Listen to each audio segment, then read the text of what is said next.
Assalomu alaykum yurtdoshlar. Mana T9 mashinamizga fondan gaz balon ustunib qildi. 4 ta 150 litrlikni chotga qilib, mana o'ralarni ham ko'rishingiz mumkin. Germetiklab o'ta mustahkam, o'ta ideal qilib qilibdi, ham ixcham. Ha mana qo'shimcha gaz balon muzlamani qilib, 10 trubkalar tot zo'rlab edi. Egalaridan xursandlar. Profilli qo'yini.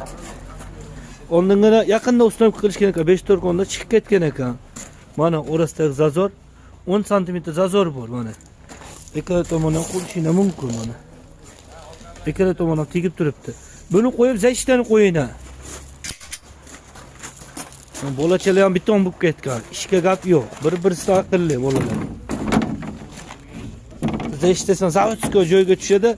Mana shu kran shitlarlari mana uni tasman ustidan qotadi mana tag'in. Shuni qotadi. Endi nimani olayni, mana buni olayni. Temirni olib qo'yina tag'in. Siz shuni qadab turibsizmi? Ha. Mana ekran tomoni ham tekkan. Yana o'shandan ichkarida.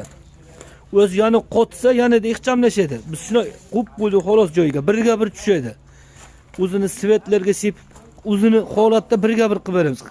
Bunaqa xizmatlar bo'lsa aloqa chiqarsizlar. Mana o'zi Sirdaryodan kelganlar, Gulistondan ukamimiz. Nima gap, yo'qdimi qo'shingni? Zo'r ishlaymiz. Bo'ldi, bu xizmat bo'lsa foydalanasiz, uka. Xudo xohlasa. Bergan pulingizga rozi bo'ling. Rozimiz aka biz. Bo'ldi. Endi qo'yningiz chiqdimi? Qo'yningiz sotijan bo'ldimi? Bo'ldi. Bo'ldi, gap yo'q. Qo'yningiz chiqqan bo'lsa bo'ldi. 4 kuncha, 5 kuncha bo'lgan ekan ustunib qildirganlarga boshqa chotka qilib berdim.